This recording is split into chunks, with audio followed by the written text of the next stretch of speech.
O presidente Donald Trump assinou uma ordem nesta sexta-feira autorizando o Pentágono a empregar força militar contra determinados cartéis de drogas latino-americanos classificados por sua administração como organizações terroristas. Você sabe o que isso significa, não sabe? Muito bem. Meus irmãos e irmãs, olha a encrenca que o Brasil está arrumando. Quando um país deixa de ser um governo e passa a ser comandado por facções criminosas e juízes ditadores de toga que se acham deuses, o país vira terra sem dono. E aí eu te pergunto, vocês acham mesmo que os Estados Unidos, que nunca respeitaram a soberania de ninguém, vão olhar aqui para Brazuela, esse quintal cheio de bandido, e vão ficar de braços cruzados? Os Estados Unidos já fizeram a festa no Iraque, derrubaram Saddam Hussein, meteram o pé no Afeganistão e derrubaram o Talibã, se meteram no Vietnã na década de 70 para acabar com o comunismo, e agora eles estão rondando a Venezuela com navios de guerra e com todo tipo de armamento bélico que você possa imaginar para pegar o Nicolás Maduro. Não é teoria, é histórico. Quando a Casa Branca aponta o dedo, o próximo da fila que se cuide. E o Brasil está na mira, porque virou vitrine do crime organizado e da ditadura de toga de Moraes junto com o governo Lula, que está de mãos dadas com facções que mandam mais do que prefeitos em boa parte do território brasileiro, onde quase um terço da população brasileira vive debaixo do domínio de facções. O povo já não tem liberdade.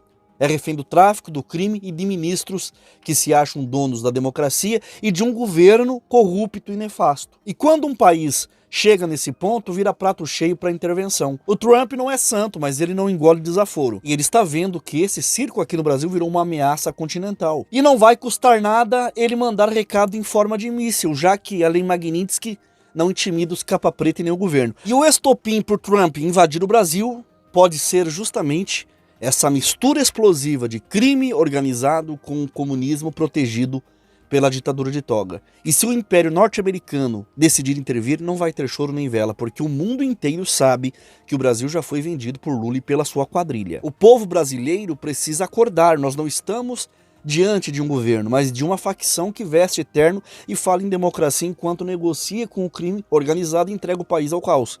O nível da sujeira está tão grande que já não dá mais para esconder. O crime organizado atravessou a rua e se instalou dentro do Palácio do Planalto. Não é boato, não é invenção. São informações, notícias que acabaram de chegar nos jornais que mostram claramente que facções criminosas estão metidas até o pescoço dentro do governo Lula. Mas antes de eu continuar e mostrar essas matérias e essas provas que eu tenho aqui, que escancaram esse absurdo, deixa eu pedir uma coisa para você que está aí me assistindo. Eu rogo encarecidamente que você aperte o like agora, deixe o joinha, porque assim esse vídeo chega a mais gente e mais pessoas ficam sabendo da verdade que a imprensa e o YouTube tenta esconder. Então deixe o joinha de graça, se inscreva no canal e ative o sininho das notificações e ajuda a espalhar essa denúncia, porque ficar calado é exatamente o que eles querem que você e eu fique. E aqui não tem conversa fiada, aqui tem denúncia dura contra esse sistema nojento que está destruindo o nosso Brasil. Então fortalece aí, deixa o joinha e vamos juntos expor essa sujeira. Gente, vamos falar a real aqui. As ligações do Partido das Trevas com o mundo do crime não começaram ontem. Isso é novela antiga. Desde os anos 80, esse partido já aparece envolvido até o pescoço com guerrilheiros, narcotraficantes, Farc, PCC, Comando Vermelho e outras facções que hoje comandam boa parte do Brasil. A diferença é que agora a cara de pau é maior e ninguém nem se esforça mais para esconder. Lembram da Lava Jato, quando apareceram aqueles diálogos cabulosos que mostravam a ligação do PT com o crime organizado e toda a podridão do sistema? Pois é, parece que nada mudou, só piorou. Olha o exemplo. Flávio Dino, um homem forte do governo, andando em favela do Rio como se fosse visita de compadre, sem escolta, como quem conhece bem o terreno. Isso não soa estranho para você? Para mim sim, porque isso soa como intimidade demais com gente que não presta. E não para por aí, teve também a dama do tráfico, que foi recebida com tapete vermelho em Brasília, dentro do Ministério da Justiça, com passagem e hotel bancados com o dinheiro público. Isso mesmo, dinheiro que sai do nosso bolso para bancar diária de gente ligada ao crime. Esse é o teatro do Brasil de hoje. Facções não só mandam nas ruas, agora circulam nos corredores do poder do Planalto como se fossem autoridades. E é aí que voltam os tais diálogos cabulosos, porque o que está acontecendo cheira a conchavo, conluio e pacto com o pior tipo de gente que existe. Vocês lembram da última operação da Polícia Federal? Mais de 100 agentes na rua, 12 mandados de prisão e mais de 300 buscas e apreensões. O resultado foi um retrato nojento do Brasil real. Facções criminosas com tentáculos dentro de bancos privados agindo no mercado financeiro. Isso mesmo. Os mesmos bancos que bancaram e bancam campanhas do PT, que dão suporte político de longa data, que estão no colo do Lula e da esquerda, estão envolvidos com o crime organizado e com facções criminosas. E sabe o que é pior? Para esse tipo de gente sempre é mais vantajoso ficar ao lado do mal, porque o sistema premia quem joga sujo. É como se o lucro tivesse cheiro de sangue, mas para eles não faz diferença. O que importa é estar colado no poder, mesmo que o poder seja comunista, corrupto ou aliado da bandidagem. E é isso que revolta. Quem deveria ser fiscal da lei se mistura com quem a destrói. O mercado financeiro, que deveria proteger a economia, anda de mãos dadas com facções e governos autoritários, porque sabe que vão encher os bolsos. Enquanto isso, o povo paga caro. Inflação, violência, perda de liberdade e um país que sangra. O Brasil se tornou um negócio para poucos e uma prisão para muitos. E é sempre assim, o errado se dá bem, o bandido se dá bem, o político sujo se dá bem e o cidadão honesto só leva pancada e pé na bunda. Esse é o retrato de uma nação dominada pelo crime, pelas togas e por um comunismo que se disfarça de democracia. Para piorar ainda mais a situação, começaram a pipocar nomes de grandes empresas nesse lamaçal. E não para por aí. Já tem estatal na roda e até o exército brasileiro sendo citado em negócios suspeitos com empresas que, adivinhe, era comandado pelo PCC. Esse é o retrato de um país sequestrado onde o crime organizado já não age mais escondido, mas ocupa espaço em estruturas que deveriam defender a pátria. E o que isso mostra? Que o PCC não só cresceu, mas se infiltrou de vez dentro do regime lulista e, como parasitas, sugam o sangue da nação. Os tais diálogos cabulosos voltaram agora e não são mais apenas conversas de bastidores. São sinais claros de que o Brasil foi entregue às facções. E deixa eu ser direto aqui, esse tipo de denúncia não chega a todo mundo porque a verdade incomoda. Quando se fala em facção, em PCC, em regime lulista, o YouTube ele corta o alcance do vídeo, não entrega, não distribui. É uma censura silenciosa para manter o povo no escuro. Por isso eu peço já, compartilhe esse vídeo, manda no grupo da família, pros amigos, porque a única arma que nós temos é a informação. E a informação de verdade não passa na televisão, não passa no jornal comprado, só chega de boca em boca e pelas redes sociais. Então ajuda e fortalece essa corrente, porque se depender do sistema, o Brasil já foi entregue e ninguém fica sabendo como isso aconteceu. Mas olha só, olha a vergonha nacional estampada aí. O exército brasileiro, que deveria ser o guardião da pátria, aparece com um contrato assinado com uma fintech suspeita de ser braço financeiro do PCC. Isso mesmo. Enquanto o povo acredita que as nossas forças armadas estão vigilantes contra o inimigo, na prática, estavam recebendo serviços de uma empresa acusada de ser o banco paralelo da maior facção criminosa do país. E não adianta vir com conversinha fiada de que vão estudar o rompimento do contrato, como se fosse um namoro de adolescente. O que tem para estudar, meus queridos, meus amiguinhos? É romper na hora. Não existe meio termo entre exército e crime organizado. Mas aqui no Brasil, tudo vira processo administrativo, tudo vai para uma gaveta enquanto a bandidagem ri da cara da sociedade.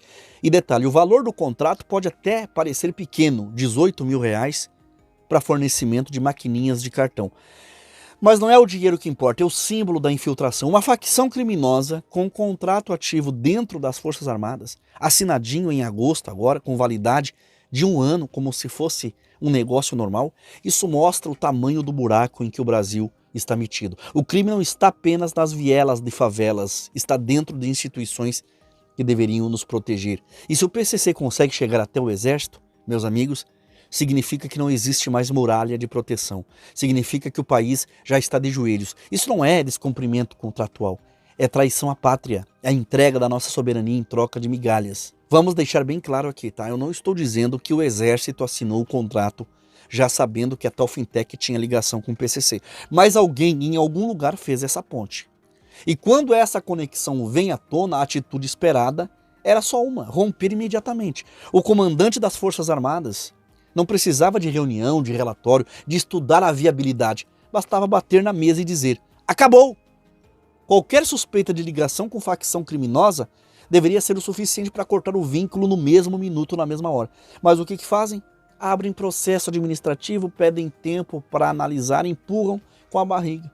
Parece até que estão mais preocupados em manter o contrato do que defender a honra da instituição. E como se não bastasse, olha o que aparece depois. Olha a notícia do Lauro Jardim no Globo dizendo que até a distribuidora de combustíveis ligada ao PCC tinha contrato com a presidência da República. Ou seja, não é só o exército, não é só estatais. É o coração do governo brasileiro fazendo negócios com quem deveria estar atrás das grades. E aí vem a narrativa de sempre. Isso aí é fofoca, é invenção da direita, é perseguição ao regime lulista que só pensa no bem do povo. Balela, isso não é fofoca, é fato escancarado. E quando a mídia tradicional, que sempre passou pano pro PT, começa a deixar escapar esse tipo de sujeira, é porque a podridão está grande demais até para eles esconderem. Nós estamos diante de um governo que se transformou em balcão de negócios para a facção criminosa.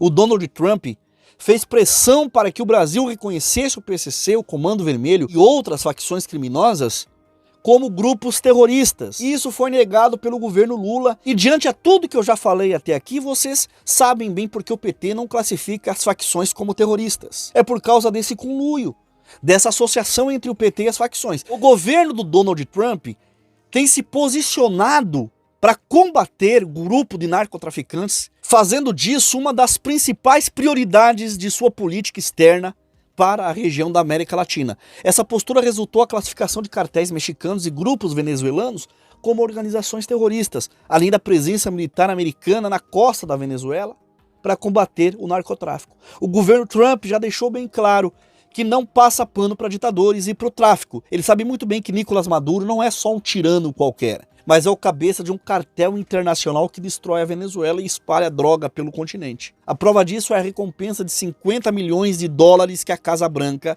colocou na cabeça do Maduro. Valor que não se paga por acaso, mas porque o sujeito é visto como uma ameaça mundial. E o Trump foi direto. Os Estados Unidos estão prontos para usar todos os recursos de poder para impedir que as drogas invadam a América Latina. Não é discurso, é aviso. E aí eu te pergunto, se o Trump já está de olho na Venezuela, vocês acham mesmo que ele não pode descer mais um pouco e olhar para o Brasil, um país entregue ao comunismo, governado por um aliado de facções, de ditadores e de narcotráfico? O Brasil hoje é estratégico para o crime. E quando isso começa a afetar os interesses americanos, a intervenção vira questão de tempo. O que o PT construiu foi uma aliança perigosa. Comunismo, narcotráfico e toga. Essa mistura não passa despercebida por ninguém. E o Trump tem autoridade, tem poder e se quiser não pensa duas vezes em desbancar esse desgoverno que mais parece sócio do crime do que um líder de uma nação. E para não ficar só nas minhas palavras, dá uma olhada nessa análise. Olha só esse vídeo que eu vou assistir aqui com vocês. Presta atenção. O presidente Donald Trump assinou uma ordem nesta sexta-feira autorizando o Pentágono a empregar força militar contra determinados cartéis de drogas latino-americanos classificados por sua administração como organizações terroristas. Você sabe o que isso significa, não sabe? Muito bem, a informação foi revelada pelo jornal The New York Times. A medida representa um passo inédito na ofensiva americana contra o narcotráfico transnacional, considerado uma ameaça direta à segurança nacional. A ordem autoriza o Departamento de Defesa a realizar operações militares direcionadas contra grupos atuantes, principalmente no México, Colômbia e Venezuela e outros países, onde a violência ligada ao tráfico é endêmica. Entre os alvos estão cartéis como o Sinaloa e o Jalisco Nueva Generación, agora oficialmente tratados como terroristas estrangeiros, o que permite sanções mais severas e ações ofensivas fora do território americano, papai. O governo de Donald Trump, com o apoio da Argentina de Javier Milei, também pretende enquadrar na lista de terroristas as organizações brasileiras como o PCC e o Comando Vermelho. Fontes do Pentágono confirmaram que operações seletivas já estão em planejamento, embora os detalhes permaneçam sob sigilo. Países da América Latina reagiram com preocupação alegando risco de violação de soberania. Mas o governo americano defende que a ação é necessária para neutralizar ameaças externas e proteger cidadãos norte-americanos. Veja o que disse Marco Rubio. Well, the president makes a decision, on our recommendation. Here's the thing: we cannot continue to just treat these guys as local street gangs. They have weaponry that looks like what terrorists, in some cases armies have. They control territory in many cases. Those cartels extend from the Maduro regime in Venezuela, which is not a legitimate government. We don't recognize the Maduro regime as legitimate. It is a criminal enterprise, all the way to the various different cartels that operate in Mexico. And in between, you find them in Ecuador, you find them in Guatemala, you find TDA, what people would call street gangs, but actually are operating as criminal enterprises, but very well organized ones. So what it changes is it gives us legal authorities to target them in ways you can't do if they're just a bunch of criminals. It's no longer a law enforcement issue. It becomes a national security issue. Has it changed their behavior at all? Well, I don't know if it's changed their behavior yet, but their behavior is going to have to change one way or another. But it allows us to now target what they're operating and to use other elements of American power, intelligence agencies, the Department of Defense, whatever, to target these groups if we have an opportunity to do it. We have to start treating them as armed terrorist organizations, not simply drug dealing organizations. Drug dealing is the kind of terrorism they're doing, and it's not the only. You know, they're also into human trafficking, they smuggle anything, and there's been nascent cooperation between them and some international terrorist organizations in the past which pose an ongoing danger to. Uau, Gerson, isso, você é militar, talvez você não goste muito disso do que eu vou dizer, mas tá com cara de tropa de elite. Lembra a tropa de elite? Quando o Capitão Nascimento estava subindo no morro, virou para os outros PMs e falou: ninguém vai subir, vai ficar todo mundo aí. Então é isso que vai acontecer. Né? O exército americano, as forças armadas americanas vão entrar nos países para acabar com os cartéis, já que os países que reclamam de soberania não conseguem acabar com o crime organizado em seus próprios territórios. E aí, os Estados Unidos, com condições de dar uma contribuição muito grande nessa questão, não podem ficar atônitos, parados, vendo esses países que não conseguem controlar os seus crimes organizados, destruindo a vida de cidadãos americanos em território americano.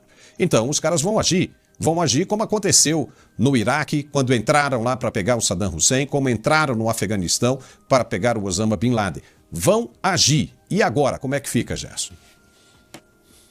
Então, vamos lá. Nós tivemos 2 audiências públicas acontecendo no Congresso Brasileiro esta semana. A primeira, eu já citei aqui, o Mike Pence esteve na CREDEM, na Comissão de Relações Exteriores e Defesa Nacional, que tem a ver com esse tema.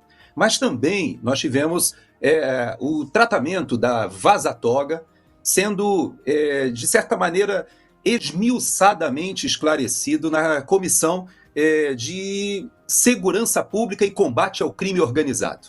Qual é a conexão entre esses assuntos e o que você acaba de me provocar em relação aos Estados Unidos? A conexão se faz, em primeiro lugar, com o que aflora da vaza-toga. Nós não podemos esquecer que o ministro Alexandre de Moraes é o cabeça, ele é citado pelo governo americano como aquele que está sancionado por violações graves dos direitos humanos. E ali foi colocado de uma forma cabal que o sistema jurídico brasileiro ele está contaminado por uma perseguição política que instrumentalizou, inclusive, o Tribunal Superior Eleitoral para essa perseguição, para a censura, para a utilização das redes sociais, para subsidiar que pessoas fossem classificadas como bolsonaristas ou como apoiadoras da direita e que, por causa disso, elas deveriam ser estigmatizadas como alguém que deveriam ficar presas. Bom, qual é a conexão disso com a decisão do governo americano?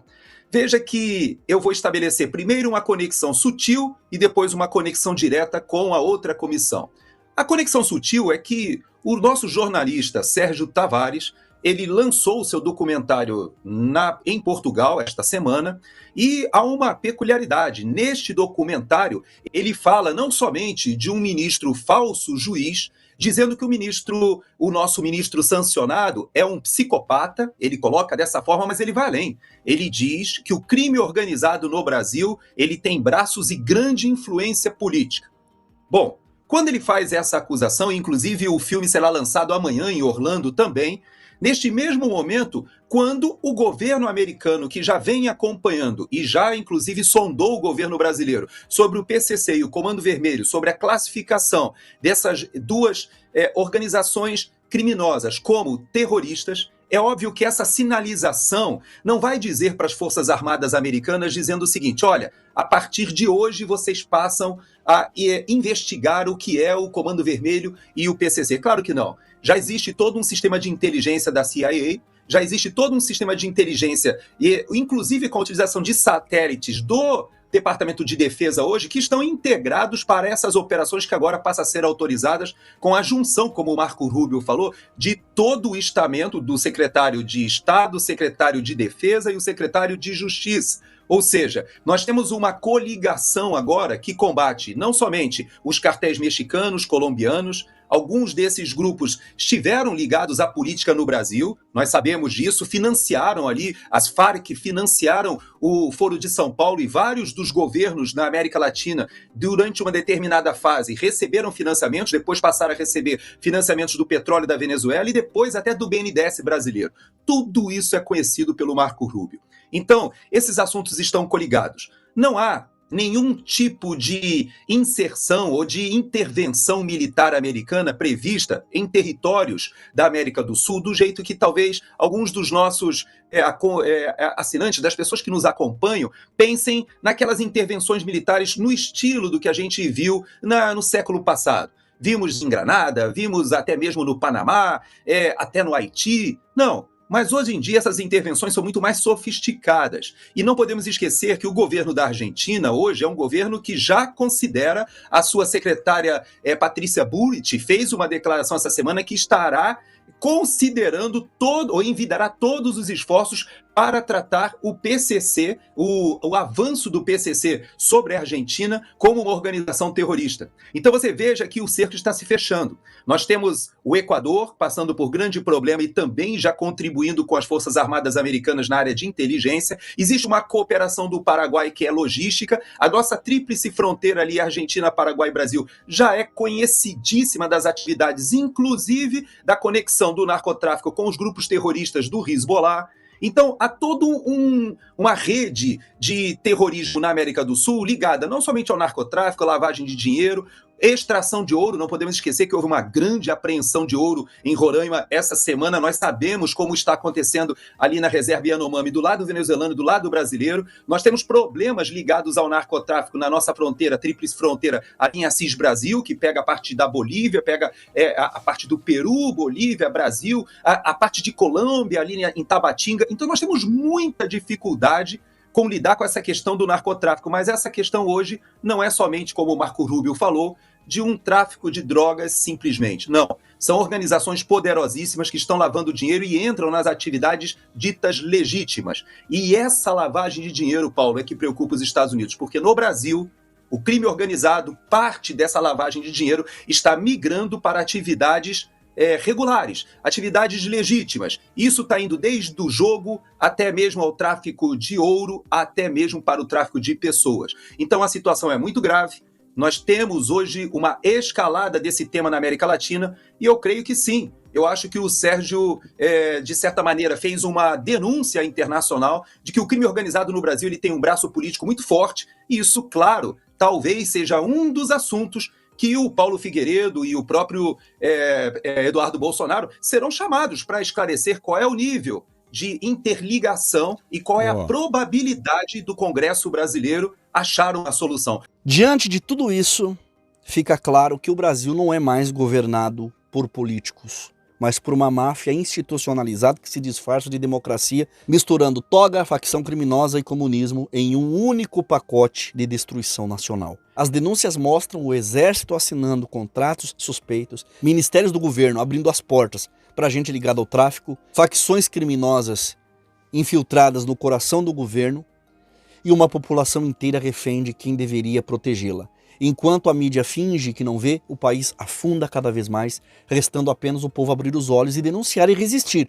Porque se o crime já ocupa as ruas e agora também o Palácio do Planalto, o futuro do Brasil depende de quem não se curva diante dessa ditadura do caos. E agora eu quero saber de vocês, que ficaram comigo até aqui. Vocês acham que o Brasil virou uma espécie de narcotráfico, narcoestado, no mesmo caminho desastroso que a Venezuela trilhou? Você concorda que essa mistura venenosa do governo Lula com facções criminosas somada à ditadura da toga pode ser justamente o estopim para que Donald Trump decida intervir e botar ordem aqui no Brasil?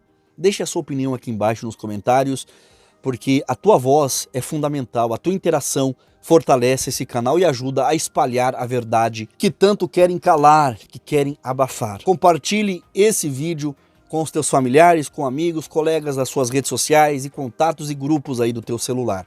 Deixe o like e se inscreva aqui no canal e ative o sininho das notificações. E para você que está vivendo um sufoco financeiro, atolado em dívidas e quer mudar de vida, presta atenção. Hoje, dia 5 de setembro de 2025, eu conquistei quase um salário mínimo em poucas horas, usando só o meu celular, sentado dentro do conforto da minha casa. Se eu conseguir, você também consegue. Quer aprender a gerar valores iguais ou até maiores do que esses que eu estou mostrando, sem depender de patrão, sem viver de migalhas? Então clica no link do primeiro comentário fixado aqui embaixo e chama a nossa equipe no WhatsApp, que eles vão te orientar, dar o passo a passo e te dar todo o suporte e apoio para você sair da pindaíba e virar a chave e começar a mudar de vida ainda hoje. Muito obrigado por ter me assistido e que Deus abençoe a sua vida poderosamente, em nome do Senhor Jesus.